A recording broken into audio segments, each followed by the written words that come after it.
deux jeunes sœurs apaches de 18 ans, épuisées après 3 jours de marche à travers des terres hostiles, frappèrent à la porte d'un rancher pour demander asile. La pluie leur collait les cheveux au visage, et les poursuivants qu'elles fuyaient n'étaient jamais loin.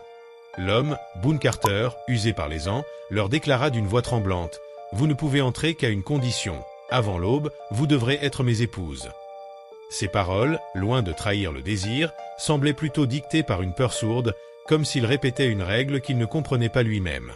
Dans sa maison, des bougies brûlaient et des symboles gravés dans le bois rappelaient d'anciennes traditions, presque rituelles. Il parla d'une loi transmise par son grand-père, affirmant que seules des noces pouvaient protéger des femmes apaches traquées par des cavaliers obscurs.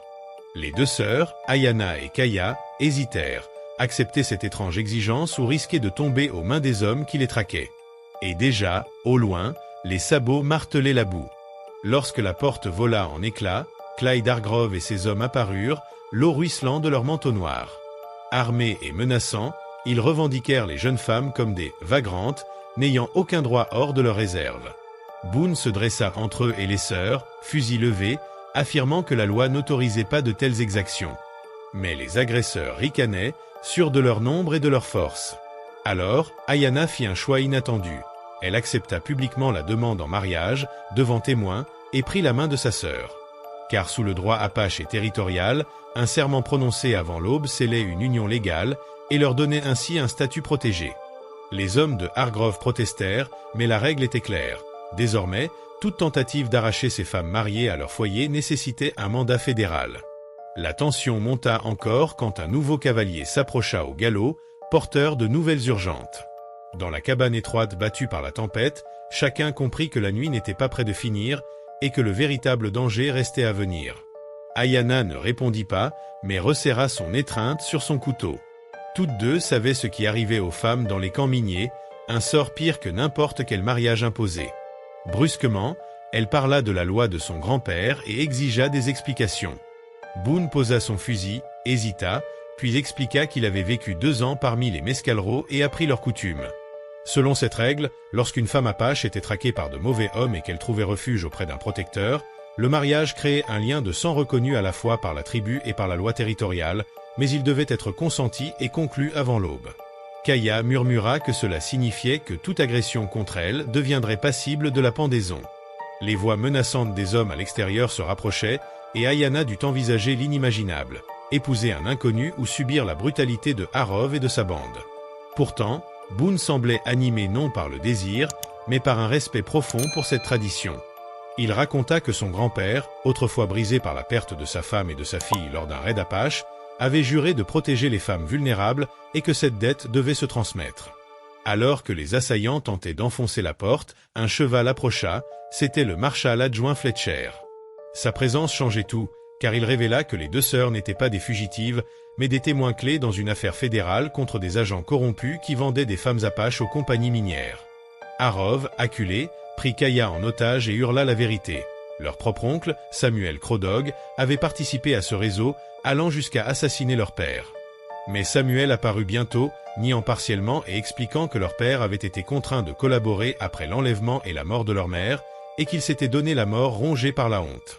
Lui, Samuel, avait juré de venger et de protéger les filles, traquant un à un les responsables de ce trafic, non pas pour la vengeance, mais au nom de la justice.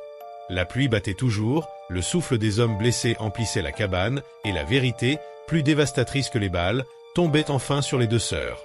Je voulais que la justice frappe les criminels, qu'ils soient jugés et condamnés légalement, et non pas tués par ma lame. Ayana fixait son oncle, troublée. Elle se souvenait des paroles de Hargrove, qui avait prétendu que Samuel venait pour les éliminer, pour faire le ménage. Mais Samuel posa sur elle un regard adouci. « Je venais pour toi, mon enfant, pour te ramener saine et sauve. » Son regard passa ensuite vers Boone, puis vers les deux sœurs. « Je vois pourtant que vous avez déjà trouvé une protection. » Un hurlement de loup retentit, plus proche cette fois. Samuel esquissa un sourire grave. « Ce n'est pas un signal, mais petite, c'est un avertissement. Hargrove n'était pas le seul à vous suivre cette nuit. » Dans l'orage, des silhouettes mouvantes se dessinèrent. Plus d'hommes, plus d'armes, plus de dangers, et l'aube encore lointaine. Puis, du noir surgit un groupe de cavaliers. Mais ce n'étaient pas les sbires de Hargrove. Il portait l'uniforme bleu de la cavalerie territoriale, les boutons de cuivre étincelant malgré la pluie. Des marshals fédéraux, souffla Fletcher avec un profond soulagement. J'avais envoyé un message pour demander du renfort avant de partir. Le capitaine Morrison arriva devant la cabane, son cheval frappant la boue de ses sabots. Adjoint Fletcher, nous avons reçu votre rapport concernant l'opération de Hargrove. Son regard balaya l'intérieur, observant l'homme blessé au sol, les deux sœurs apeurées et Boone toujours armé. Capitaine, Dieu merci, répondit Fletcher.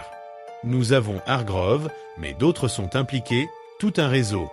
Morrison l'interrompit, nous les avons déjà arrêtés toute la semaine. L'agent Bradley, le commissaire Walsh, et même certains juges territoriaux. Vos preuves étaient solides, Fletcher. Son regard se posa sur Samuel avec respect. Et votre source, irréprochable. Samuel hocha la tête, grave. Justice, pas vengeance. Comme il se doit. Ayanna sentit une lourdeur quitter sa poitrine, ce poids qu'elle portait depuis si longtemps. Alors c'est terminé, le trafic est brisé, souffla-t-elle. Oui, confirma Morrison, et ces hommes paieront de leurs crimes. Il fit signe à ses soldats. Emmené Hargrove, il doit être soigné avant son procès. Transporté, l'homme reprit connaissance et fixa Ayanna d'un regard plein de haine. Ce n'est pas fini, d'autres viendront. Qu'ils viennent, répondit Boone calmement, ces femmes sont désormais sous ma protection. Morrison fronça un sourcil. Protection. Fletcher intervint, ils sont mariés. Cérémonie légale, reconnue par la loi territoriale. Samuel observa ses nièces, puis Boone, mesurant l'homme du regard. Ce mariage n'était-il que pour les protéger? La question resta suspendue. Ayanna posa enfin un vrai regard sur Boone. Il avait risqué sa vie pour des inconnus, honoré la mémoire de son grand-père, montré plus de courage qu'aucun homme qu'elle avait connu. Au départ, oui, dit-elle doucement. Mais, souffla-ca. Les yeux d'Ayanna croisèrent ceux de Boone. Mais je crois que c'est devenu autre chose. Boone, ému, répondit. Si tu le veux, je serais honoré d'être ton mari pour de vrai. Ayanna. Vous deux, si tel est votre choix. Car regarda sa sœur, puis Samuel. Oncle, est-ce juste? Est-ce ce que père aurait voulu? Après un long silence, Samuel esquissa le premier sourire sincère de la nuit. Votre père voulait avant tout que vous soyez en sécurité et heureuse. Cet homme a prouvé qu'il peut vous offrir les deux. Posant une main sur l'épaule de Boone, il ajouta d'un ton grave. Mais si jamais tu leur fais du mal, Rancher, tu devras répondre à moi. Boone inclina la tête, solennel, j'ai compris. Dehors, l'orage commençait à se dissiper. À travers les nuages, la pâle lumière de l'aube annonçait la fin de la nuit et le début d'une nouvelle vie. 3 mois plus tard, Ayanna se tenait sur le perron de leur cabane reconstruite, contemplant le soleil couchant sur la vallée devenue son foyer. La porte brisée avait été remplacée par du chêne massif, le toit ne fuyait plus, et le potager qu'elle avait planté avec qu'à prospérait. Boone sortit de l'étable, menant son cheval au corral après une journée passée à réparer les clôtures avec Samuel, qui avait choisi de rester au ranch plutôt que de retourner à la réserve. Tous trois formaient désormais une équipe inattendue. Boone avec son expérience des terres et du bétail, Samuel avec ses talents de pisteur et de chasseur, et les sœurs apportant leur savoir en herbes médicinales et en artisanat, très appréciés en ville. « Comment s'est passé le procès ?» demanda Ayanna quand Boone monta les marches du perron. Hargrove a été condamné à la pendaison. Walsh a pris 20 ans. Les autres, diverses peines. Ils s'assirent ensemble sur le banc de bois que Boone avait fabriqué. Fletcher dit que le juge fédéral a été impressionné par le travail de Samuel. Il pourrait lui proposer un poste d'enquêteur territorial. K apparut dans l'embrasure, essuyant son tablier. Le repas est prêt. Samuel a tué 2 lapins, et j'ai préparé ton pain de maïs préféré. Autour de la table en bois de pin façonnée par Samuel, Ayanna songea à quel point cette vie leur était devenue naturelle. Ce mariage de survie s'était transformé en véritable union. Boone traitait les 2 sœurs avec respect et patience, sans jamais exiger plus qu'elles ne pouvaient offrir, toujours attentif à leurs blessures passées. « J'ai reçu une lettre de notre cousine Maria », annonça K en servant le pain. « Elle veut venir le mois prochain avec sa famille. »« Ils sont les bienvenus », répondit Boone sans hésiter. Samuel sourit, ce ranch devient un lieu de rassemblement familial. Votre père serait fier. Ayana serra la main ridée de son oncle. Il serait fier de toi aussi, pour avoir choisi la justice plutôt que la vengeance. Samuel hocha la tête, la justice sert tout le monde et elle nous a conduits à cette vie. Plus tard, assis sur le perron sous le ciel étoilé, Boone demanda doucement, « Êtes-vous heureuse ici ? Ce n'était pas la vie que vous aviez prévue. » Ayana posa sa tête sur son épaule. Et pourtant, parfois les plans changent, pour le meilleur. Ka acquiesça depuis sa chaise berçante, nous sommes en sécurité. Nous sommes une famille. Nous construisons quelque chose de bon. Que demander de plus? Samuel se leva en s'étirant. Je vieillis. L'heure est au repos. Avant d'entrer, il s'arrêta. Boone Carter, tu t'es montré un homme d'honneur. Mes nièces ont fait le bon choix. Dans le silence paisible du ranch, Ayana repensa à cette nuit où deux sœurs désespérées avaient frappé à la porte d'un inconnu qui exigea un mariage avant l'aube. Aujourd'hui, en voyant Boone réparer la chaise de Ka à la lueur d'une lampe, fredonnant doucement, elle comprit enfin. Parfois, derrière les demandes les plus choquantes, se cache la plus profonde des preuves d'amour. La saison suivante apporta au ranch une lumière nouvelle, mais aussi des ombres qui ne cessaient de rôder au-delà des collines, et tandis qu'Ayana s'occupait du potager devenu luxuriant grâce aux pluies printanières, Kaya, plus vive, passait ses journées à aider Samuel dans ses expéditions de chasse ou à apprendre auprès de Fletcher les rudiments de lecture des cartes et des lois territoriales, comme si elle pressentait que leur survie ne dépendrait pas seulement des champs et des chevaux, mais aussi de la compréhension des règles écrites par des hommes qui les avaient si longtemps niées. Boone, de son côté, travaillait sans relâche à agrandir la maison, ajoutant une chambre supplémentaire et un petit atelier où Ayana pouvait conserver ses préparations médicinales, et chaque coup de marteau résonnait comme la promesse d'un avenir solide, bâti sur les cendres d'une nuit d'orage et de peur. Pourtant au fond d'elle, Ayana savait que les mots de Hargrove n'avaient pas été vains, d'autres viendraient, d'autres yeux cupides scruteraient ce ranch désormais lié à une histoire de justice et de déshonneur public, car le procès avait fait grand bruit, et si la presse locale saluait le courage des marshals, d'autres articles, plus venimeux, accusaient Samuel et les deux sœurs d'avoir manipulé la loi, mariés à un rancher blanc pour obtenir terre et sécurité, ce qui attira la curiosité malsaine de voisins méfiants et d'opposants politiques au capitaine Morrison, certains allant jusqu'à écrire des lettres anonymes au juge fédéral pour contester la validité du mariage apache territorial. Malgré ces nuages, la vie quotidienne suivait son cours, rythmée par le hennissement des chevaux, les veillées au coin du feu, et les longues discussions à voix basse où Samuel racontait à ses nièces des récits de leur peuple, leur transmettant ce qui lui restait de mémoire ancestrale, car il voulait que même en terre étrangère, elles ne perdent jamais le fil de leurs racines, et souvent Ayana fermait les yeux en l'écoutant, imaginant la silhouette de son père disparu et se demandant si, quelque part, son esprit veillait sur elle, tandis que Kaya, plus pragmatique, notait chaque détail pour ne rien oublier, comme si elle pressentait qu'un jour, ces récits serviraient d'arme aussi puissante qu'un fusil chargé. Un soir d'été, alors que le ciel s'embrasait d'orange et de pourpre, un cavalier inconnu apparut sur la crête, apportant une lettre cachetée du bureau du gouverneur territorial. On y convoquait Samuel à Santa Fe pour témoigner devant une commission spéciale sur le trafic d'êtres humains, car son rôle de dénonciateur avait désormais une portée qui dépassait le comté, et cette nouvelle divisa le ranch, Ayana craignant pour sa sécurité, Kaya excitée à l'idée de justice élargie, Boone inquiet de rester seul à protéger la maison, et Samuel, partagé entre la fidélité à ses nièces et le devoir envers une loi qu'il avait jadis méprisée, finit par accepter, promettant de revenir avant l'hiver, et c'est avec un serment silencieux qui le laissèrent partir au matin, son cheval disparaissant dans la poussière dorée de l'aube. Les mois qui suivirent furent marqués par une étrange tension.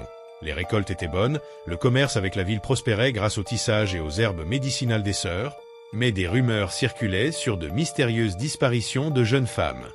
Apache dans un comté voisin, preuve que le réseau de Hargrove n'avait pas été totalement démantelé, et certains soirs, Ayana, en fermant les volets, croyait entendre au loin des chevaux qui s'arrêtaient trop longtemps près de leur propriété avant de repartir dans l'ombre, comme des spectres observant en silence. Puis vint l'automne, et avec lui le retour de Samuel, amaigri mais vivant, porteur de nouvelles graves.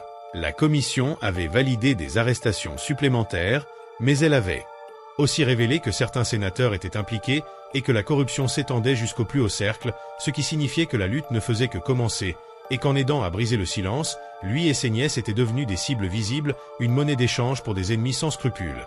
À ces mots, Boone serra les poings, jurant qu'aucun homme ne franchirait la clôture sans passer sur son corps, et Ayana, posant une main sur son bras, sentit la sincérité profonde de son engagement, plus forte que tout serment formel. Mais à peine le repos retrouvé, un incident éclata.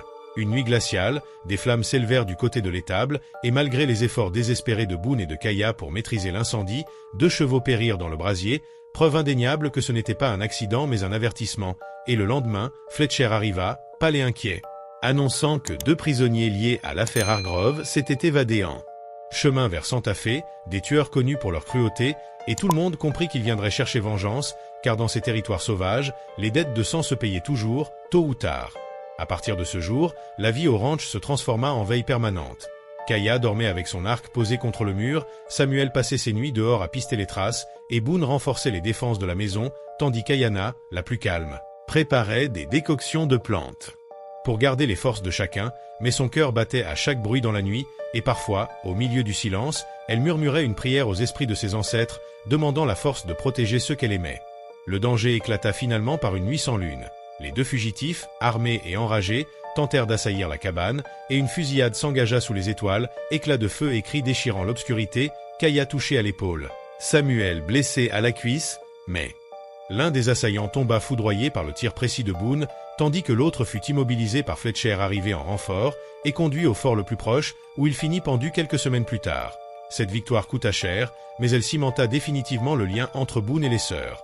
Pour elle, il n'était plus l'étranger imposant un mariage pour survivre, mais l'homme qui avait partagé leur sang versé, celui qui avait tenu la promesse de son grand-père jusqu'au bout, et même Samuel, d'ordinaire sévère, lui accorda un respect sans réserve, affirmant devant toute la ville que Boone Carter était désormais un frère de sang des Apaches Mescalero.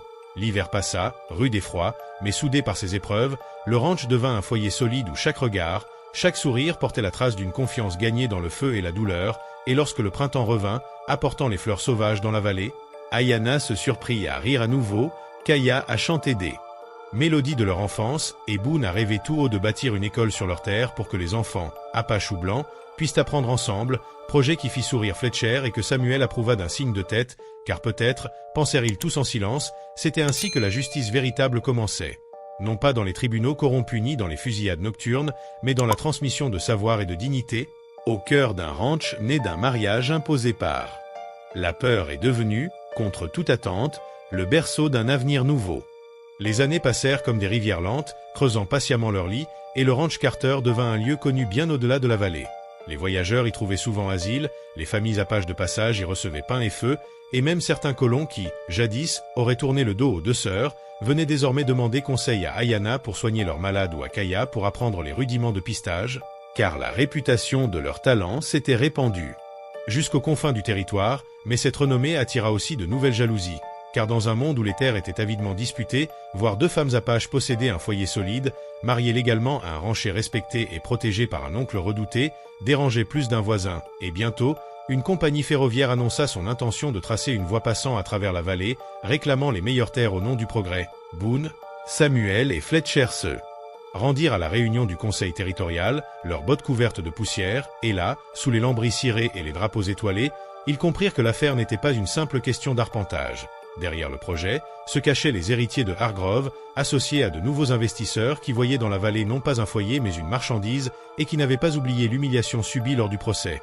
La lutte devint alors plus subtile, faite de papiers, de signatures et de témoins, et Ayanna dut apprendre à lire les contrats comme elle lisait autrefois les signes du vent, découvrant que chaque mot pouvait devenir une arme, tandis que Kaya, plus fougueuse, rassembla des familles apaches voisines, convainquant les chefs que leur survie passait aussi par l'unité et la défense commune des terres, et dans ces assemblées au clair de lune, Samuel retrouvait une fierté qu'il croyait perdue, voyant ses nièces devenir des femmes capables de parler à la fois le langage des Blancs et celui de leurs ancêtres. Mais la compagnie ne recula pas, envoyant des hommes de loi, puis des hommes de main, et une nuit, alors que les enfants du voisinage dormaient dans la grange transformée en salle d'école part Boone, des coups de feu éclatèrent, brisant les fenêtres et renversant les lampes à huile, et seule la vigilance de Samuel, qui veillait dehors, évita le pire, car il repoussa les assaillants dans un échange bref mais violent, laissant 2 morts dans la poussière, leurs insignes révélant leur affiliation à la compagnie. Le lendemain, la tension monta d'un cran, Fletcher avertissant que le gouverneur lui-même recevait des pots de vin pour fermer les yeux, et qu'il fallait s'attendre à voir la cavalerie fédérale venir imposer l'expropriation. Face à ce péril, Ayanna prit une décision qui surprit tout le monde. Elle demanda à Boone de l'accompagner jusqu'à Santa Fe pour plaider leur cause directement devant le juge fédéral, armé non de fusils mais de témoignages et de preuves accumulées, y compris les registres que Samuel avait saisis dans les affaires de Hargrove et qui montraient les noms des investisseurs actuels. Le voyage fut long et dangereux, ponctué d'embuscades et de menaces, mais leur détermination l'emporta, et dans la salle du tribunal, Ayana, vêtue d'une robe simple mais droite comme une flèche, parla d'une voix claire des femmes vendues, des terres volées, des vies brisées, et son discours fit taire les rires condescendants des avocats adverses, car elle n'était plus une fugitive trempée de pluie frappant à la porte d'un inconnu, mais une épouse, une fermière, une maîtresse de maison et une gardienne de mémoire, et lorsqu'elle conclut en déclarant que si la loi servait seulement les puissants, alors ce territoire n'avait pas d'avenir, un silence pesant envahit la salle, suivi d'un verdict qui fit trembler les murs. La vallée Carter resterait protégée, les terres inaliénables, et le projet de voie ferrée devait contourner leurs frontières. Ce triomphe fut salué comme une victoire de David contre Goliath, mais tous savaient qu'il ne mettait pas fin aux convoitises, seulement qu'il offrait un répit, et au retour, Samuel, plus marqué que jamais par les années, leur confia que son temps approchait, que bientôt il rejoindrait leurs ancêtres, mais qu'il pouvait s'éteindre en paix car il avait vu ses nièces trouver non seulement un foyer mais un rôle, celui de passeuse de justice entre deux mondes, et la nuit de sa mort, quand son souffle s'éteignit dans la cabane, un hurlement de loup retentit dans la vallée, comme un dernier hommage, et tous, Boone, Ayana, Kaya et même Fletcher, sentirent que le vieux pisteur avait rejoint le cercle des esprits. Le deuil fut lourd, mais la vie reprit, et quelques mois plus tard, un nouveau cri s'éleva, celui d'un enfant. Ayana mit au monde une petite fille aux yeux sombres et à la peau dorée, que Boone prit dans ses bras tremblants comme s'il tenait le monde entier, et cette naissance scella pour toujours ce qui, autrefois, n'était qu'un mariage de survie, devenu l'alliance vivante de deux lignées, preuve que de la peur pouvait naître la plus solide des familles. Kaya, de son côté, trouva un jour un jeune marshal venu enquêter sur les derniers vestiges du réseau criminel, et si elle feignit d'abord l'indifférence, ses yeux brillèrent chaque fois qu'il parlait de justice avec la même ardeur qu'elle, et Boone, amusé, se dit que peut-être le ranch verrait bientôt d'autres unions scellées. Les années s'empilèrent, fêtes de saison, de récolte et de veillées, et chaque soir, quand Ayana berçait son enfant sous les étoiles, elle se souvenait de cette nuit de pluie et de peur, où deux sœurs avaient frappé à la porte d'un vieil homme fatigué, et elle murmurait pour elle seule que si le destin frappe parfois d'une main cruelle, il offre aussi la grâce de transformer l'épreuve en commencement, et dans le silence de la vallée, désormais protégée par leur sang, leurs larmes et leurs serments, elle savait que l'histoire ne s'éteindrait pas, mais grandirait, génération après génération, tant que la justice et l'amour resteraient vivants dans le cœur des leurs.